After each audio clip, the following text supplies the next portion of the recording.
Assalamu alaikum and shukran so much for joining us on Hilaal TV on Channel 347. As we do on a Wednesday, we chat about legal issues that is very concerning, and we have an expert in studio, Advocate Yusuf Dalwai, who will explain and unpack some of our crucial issues. Assalamu alaikum, Advocate. Welcome. Assalamu alaikum to you and your viewers as well. It's my absolute pleasure having you back in studio. Thank you very much. Missed one or two sessions. Yes, we missed you. Very important topic today that a lot of people, and we had one of these questions come through our WhatsApp line where someone was concerned that, if someone has a criminal record for whatever reason, there is no judgment here, excuse the pun, but if it's elapsed over, maybe the incident happened many, many years ago, can that be removed? And there's a process. What is that process called? Yes, so that process is called an expungement. Okay. But let us first unpack a criminal record, just for a minute. Yeah. So our viewers can understand.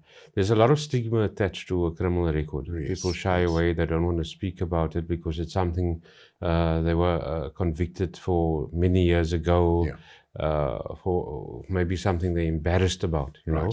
However, once you have a criminal record, it's not like a judgment on your name for a certain period of time and then it disappears. This stays there forever, Right. Unless you do something about it. Okay.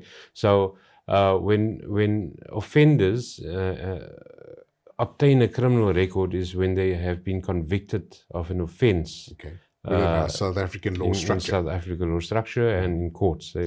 Now, a lot of the time, a lot of people don't understand why they have a criminal record because they paid the fine. Right. For example, Yes. They assaulted someone or smacked someone, Right. or some issue, a small petty crime issue, and they paid a fine, 100 Rand, 200 Rand, 50 Rand, and they think it's over. Now, that's where the issue comes in. Okay. If you committed an offense and you've paid a fine, it means you've paid an admission of guilt fine. I see. So admission of guilt fine, a lot of people don't understand because they think it's something similar to a traffic fine. Right. They just hear the word fine and say, no, I'll pay the fine, 200 Rand is fine. I'll go back and smack the guy again and pay another 200 Rand is worth it, but not realizing that you're actually being convicted and you're obtaining a criminal record on your name. But more importantly, I mean, that hinders you from certain things like job applications, working in certain industries like the financial industry. That's very crucial. You can't, nobody with it also visa applications to certain countries. If you've got a criminal record, you can't, can't travel. So a lot of opportunities may come your way. Yeah. And this is where the implications of having a criminal record comes in. Like you rightfully said, application for visas in a foreign country. Not all visas, particularly residence visa or permanent residency or citizenship in another country. They want to ensure that you have a clear criminal record of your country of origin. Right. Job opportunities, a lot of, like you say, in the financial industry, the first thing they do is check your criminal record. They check for any judgments, your ITC activity. So it's very strict in those professions. Some people feel that, look, it doesn't really matter to me. But I feel that that is a wrong attitude to have, because 2 years from now or 3 years from now, opportunities may come your way. And you'll have regrets, You'll think 2 years back I said it didn't really matter to me, let me just pay the fine. But I strongly advise our viewers that if you are presented, if you have committed an offense and you needed to pay a fine, don't just do an admission of guilt fine. Right. Right. If you are innocent, just try and go through the court process and prove your innocence, instead of just paying a fine to get rid of the case. Okay. It's a lot in the financial part as well. I mean, sometimes people want to take out business loans, they want to take out various financial packages, and having a record on your name may hinder that. Definitely. It will definitely hinder your progress and hinder your opportunities in the financial sector. Okay. Especially if you're a director of a company or Yes. CEO Yeah, and or who you want to do business shareholder. with as well. And you may, yes, exactly who you want to do the business with. The other parties may want to vet the directors. Correct. And they discover, no, this one director was convicted for fraud, for example. Yeah. No, we'll stay away. Yeah. You know, so these are important things. Yeah. You know, So one people need to do consider. due diligence when it comes to doing business with you. Yes, of basically. late, definitely, people are vetting directors, vetting individuals to ensure that they're engaging with parties that are above board. Absolutely, and you know, one of the things I just thought about now as well is that things like working with children. For Yes. example, if you are a coach of some sort, Yeah. and you need to now coach in that specific Yes. sport or you know, whatever you need to coach with, and you've got a criminal record, that may now also stop you from Yes. pursuing that career. Over and above the criminal record, if you have been convicted of an offense against a child or mentally disabled person, Right. you will be admitted into the National Child Protection Database. Register. Ah. Okay. That's over and above the criminal record. So you Right, go into a right. certain register. So that register will say that you've been convicted 4 years ago for Whatever reason. whatever reason. So that is where it comes in working with children, schools and teachers, and you know, have to be very cautious. Okay, interesting. So the topic we spoke about when we started the conversation was something called expungement Yes. of a criminal record. So when How does that work? So when you have a criminal record, you are able to, after meeting the requirements, you are able to apply for an expungement. Okay, Okay, and an expungement means that you're clearing your criminal record, okay, right? And you have a clean slate once again. okay, But you have to meet a very strict requirement where that is concerned. okay. So if I can just go into Yes, please do. the requirements, which is very important. So insofar as your offense is concerned, if the offender has been convicted with a okay, I'm not going to go into particular schedules, but if you have been convicted with an offense and a crime and you have a criminal record and 10 years has lapsed, Okay, you are then eligible to apply for it. okay. Okay, subject to, Mhm. all right, a few very important factors, and that is that at 10 years has lapsed. That is the first key criteria. The second one is that the fine did not exceed an amount of 20,000 rand, All right. right? And the imprisonment was together with the option of a fine. Okay. So you could either serve a sentence, imprisonment, or you could have the option of paying the fine. So that has to be together.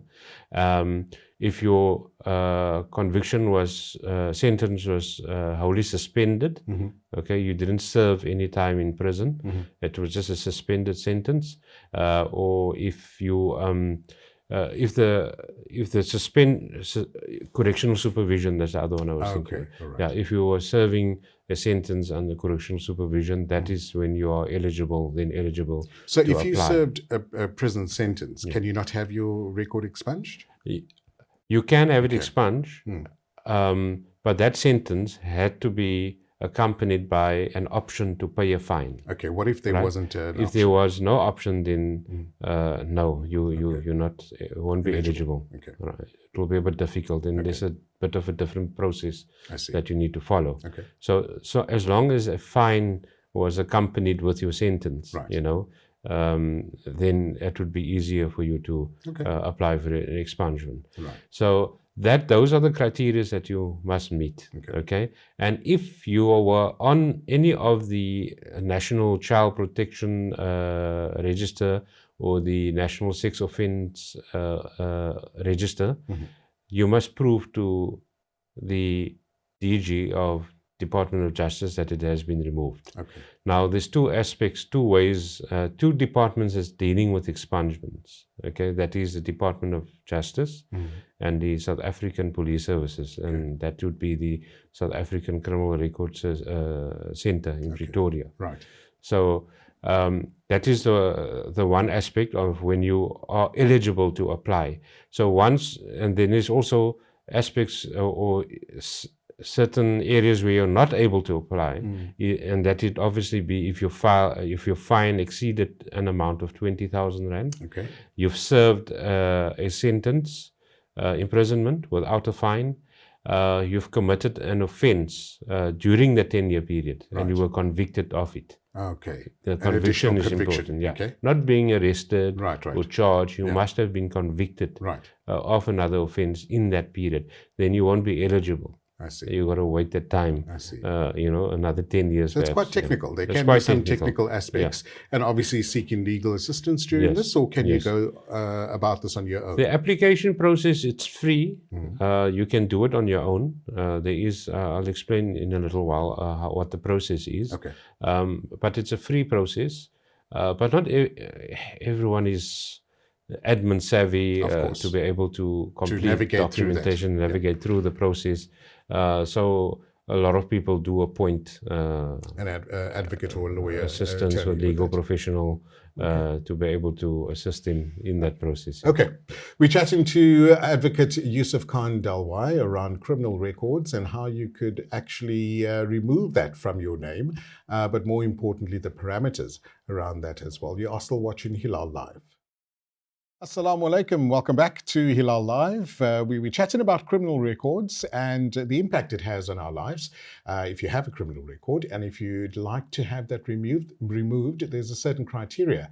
And explaining that criteria to us is Advocate Yusuf Dalwai. Advocate, Jazakallah so much for unpacking this. Before the break, you mentioned 2 registers. Can we unpack that a bit more? Okay, so the Criminal Record Center would record your criminal record, and then there's, in addition to that, there's the National Child Protection Register and the National Sex Offences Register. Now, if you have been convicted of an offence relating to child abuse or any child offence relating to children or mentally disabled person, you will go in, apart from being having a conviction as a criminal record, you will also go into that register. I see. Right? So it becomes a little bit more stricter and stringent in that sense to actually have it removed or apply for an expungement. Then you have the National Sex Offences Register. Right. If you have been convicted of any sexual offences, you go into that special register where they keep an eye on you. I see. So whenever, like you said, applying for jobs and opportunities coming your way and you have been vetted, if that comes up and it relates to that industry of where children are concerned or where the female industry is concerned and you are male and you have been convicted of a sexual offense, they will definitely red flags will definitely raise your side. So that is over and above the criminal record itself. You get your name gets nicely written in. So it becomes very tough when opportunities comes your way and you are wanting to move forward and you can't because of this. So it's important that when we're making our choices and decisions in life, we always think it through and make good choices in life. And what is also important for us to bear in mind is, like I said, I just want to remind the viewers once again that admission of guilt fine is not a traffic fine. Right. The moment you pay it at the police station, okay, you will get a criminal record and you will have to wait 10 years to have that expunged. Okay. Now, it could be a small thing, possession of illegal narcotics or whatever it may be, small thing, right? And you're going to pay the fine because you don't want to go to court. It's not a good idea. For the next 10 years, it will flag on you. The other options are, there's another option, and that is a presidential pardon, right? For if you can't expunge your criminal record through the Department of Justice, then you have to apply for a presidential pardon, which can take maybe 2 or 3 years. Wow. And that relates mainly to political matters, or it could be anything else if it's above the threshold and criteria of the Department of Justice. And that's where the president will give you a for what you did, you know. Right. Right. So, but that's a special, you need to take legal advice on that, because you don't want to make an application and, It's you not know, successful. it's not going to be successful. Yeah. Okay, so let's go through that application process again in terms of the expungement and how to remove that from your name. So, Okay.